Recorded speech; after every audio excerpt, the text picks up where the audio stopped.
Assalamualaikum warahmatullahi wabarakatuh. Halo teman-teman semuanya, kami dari kelompok 5 yang beranggotakan Anissa Wijayanti, Tasya Mutiara Janisa Putri, dan Nanda Brian Putra Yuda. Kami akan menjelaskan teori Ivan Petrovich Pavlov. Selamat menyaksikan teman-teman. Classical Conditioning. Apa itu classical conditioning? Classical conditioning juga sering disebut sebagai Pavlovian conditioning.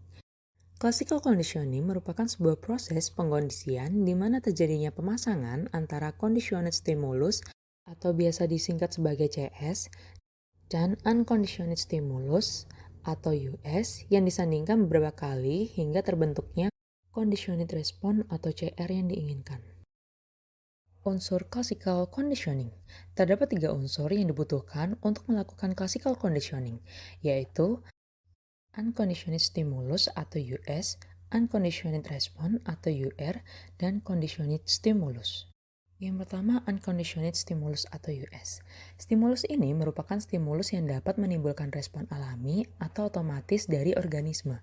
Unconditioned response atau UR merupakan respon yang tidak dikondisikan atau respon alami dan otomatis yang disebabkan oleh US. Conditioned stimulus atau CS merupakan stimulus netral karena stimulus ini tidak menimbulkan respon alami atau otomatis pada organisme. Dalam ketiga unsur tersebut merupakan unsur dasar dalam membentuk conditioned response atau CR. Setelah ketiga unsur tersebut dihubungkan dengan cara tertentu, maka conditioning response dapat terbentuk. Bagaimana proses dari classical conditioning? Untuk melakukan classical conditioning, conditioned stimulus harus dipasangkan beberapa kali dengan unconditioned stimulus melalui urutan yang khusus. Pertama, CS harus dihadirkan terlebih dahulu dan kemudian disusul dengan segera oleh US. Urutan penyajian stimulus ini sangatlah penting. Karena classical conditioning dapat terjadi apabila organisme harus bisa menggunakan CS untuk memprediksi apakah penguatan itu terjadi atau tidak. Atau dalam artian, CS digunakan untuk memprediksi kejadian US. Yang kedua, setiap kali unconditioned stimulus dimunculkan, maka unconditioned response akan muncul. Sehingga pada akhirnya CS dapat berdiri sendiri dan menghasilkan respon yang sama dengan UR. Setelah itu, saat CS dihadirkan, maka UR akan muncul. Pavlov berpendapat bahwa UR dan CR selalu berbentuk respon yang sama. Jadi semisal unconditioned response-nya adalah kaget, maka conditioned response yang muncul juga merupakan reaksi kaget. Pada dasarnya, keberadaan dari conditioned response itu bergantung pada unconditioned stimulus. Hal itu terjadi karena unconditioned stimulus lah yang awalnya menghadirkan respon alami yang nantinya menjadi conditioned response saat disandingkan dengan conditioned stimulus. Maka dari itu, dalam classical conditioning, unconditioned stimulus berperan menjadi penguat. Ketergantungan keberadaan unconditioned stimulus menyebabkan apabila setelah CS dapat berdiri sendiri, namun CS dihadirkan terus-menerus tanpa keberadaan US, maka conditioned response akan secara perlahan menghilang. Pelenyapan itu terjadi ketika conditioned stimulus dimunculkan tanpa diikuti penguatnya, yaitu unconditioned stimulus. Saat conditioned stimulus tidak lagi menghasilkan CR, maka extinction eksperimental atau pelenyapan eksperimental telah terjadi. Perlu diingat bahwa pelenyapan itu dapat terjadi apabila conditioned stimulus tidak diikuti oleh unconditioned stimulus. Spontaneous response terjadi jika terdapat penundaan atau istirahat setelah pelenyapan dan kemudian conditioned stimulus disajikan, maka conditioned response akan muncul kembali secara temporer. Conditioned response dipulihkan secara spontan walau tidak ada lagi pasangan antara conditioned stimulus dan unconditioned stimulus. Contohnya apabila kita sudah melakukan classical conditioning dengan tepuk sebagai CS-nya, lalu permen sebagai US-nya, dan senang sebagai CR-nya. Kemudian apabila kita tidak memberi permen saat CS dihadirkan, maka lama-kelamaan akan terjadi pelenyapan. Setelah pelenyapan tersebut, selang beberapa waktu akan kita secara tiba-tiba menghadirkan CS, maka anak akan cenderung mengeluarkan respon senang. Berikut merupakan grafik dari spontaneous recovery. Dapat dilihat bahwa setelah pelenyapan dilakukan jeda, lalu CS dimunculkan tanpa US. CS tersebut menghasilkan CR, walau perlahan nantinya prosentase munculnya CR akan berkurang karena tidak adanya penguatan yang terjadi. Pengkondisian tingkat tinggi merupakan classical conditioning lanjutan, di mana CS yang sudah dapat berdiri sendiri dikondisikan seperti menjadi US. CS dapat dipakai seperti US setelah dipasangkan dengan US beberapa kali. Setelah dipasangkan dengan US, CS mengembangkan properti penguatan sendiri, dan ia dapat dipasangkan dengan CS kedua untuk menghasilkan CR.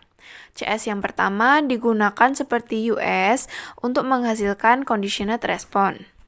CS disebut sebagai secondary reinforcer karena penguat sekunder tidak dapat berkembang tanpa adanya unconditioned stimulus yang menjadi primary reinforcer atau penguat primer.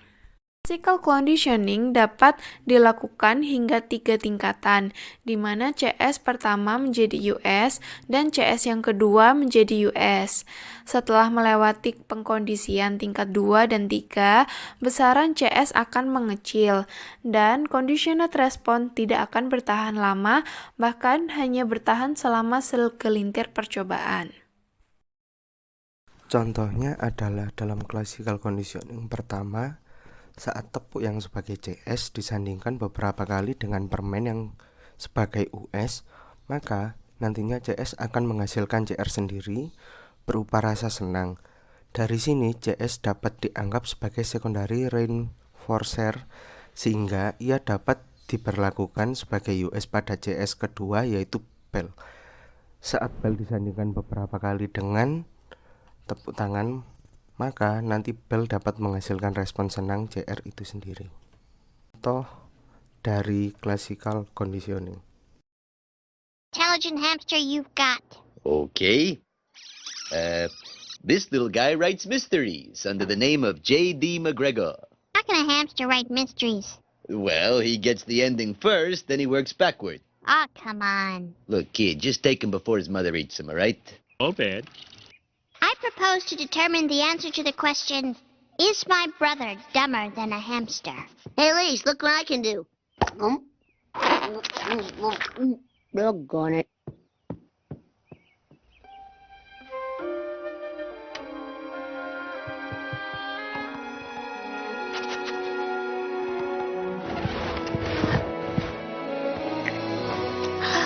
Remarkable. Stupid books. Hey, a cupcake.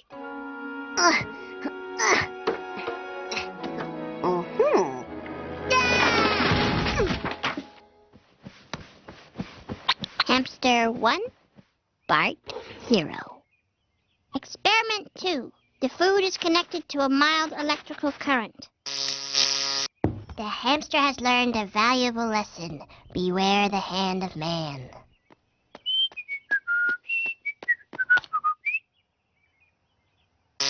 Oh, a wise guy, eh? Ow! Ow! Ow! Hamster 2, Bart 0. Now, if any of you ever... I love you. Bart, could you go get the cupcakes? Cupcakes, cupcakes. Yes, sweet cakes for all.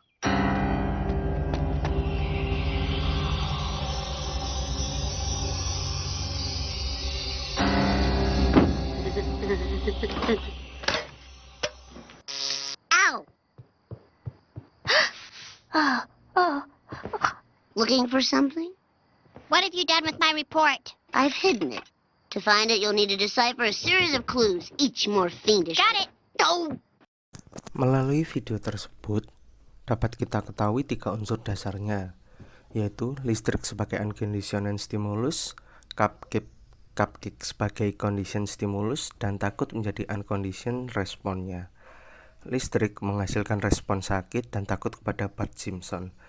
Dalam video tersebut terlihat bahwa saat Bart Simpson mau mengambil cupcake, ia menjadi ketakutan dan sakit. Hal tersebut merupakan hasil dari condition respon yang dihasilkan melalui penyandingan antara listrik yang sebagai US dan cupcake sebagai JS. Beberapa kali cupcake dapat menghasilkan JR, condition respon, yang bentuknya adalah kesakitan dan takut saat akan memegang cupcake.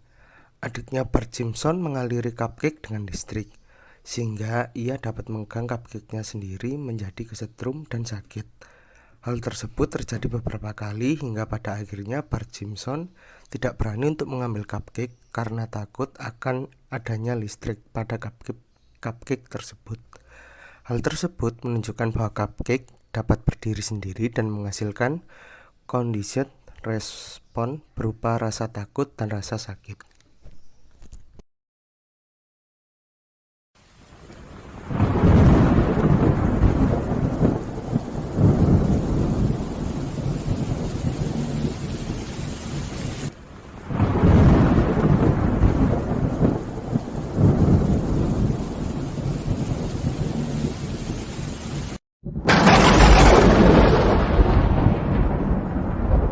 A few moments later.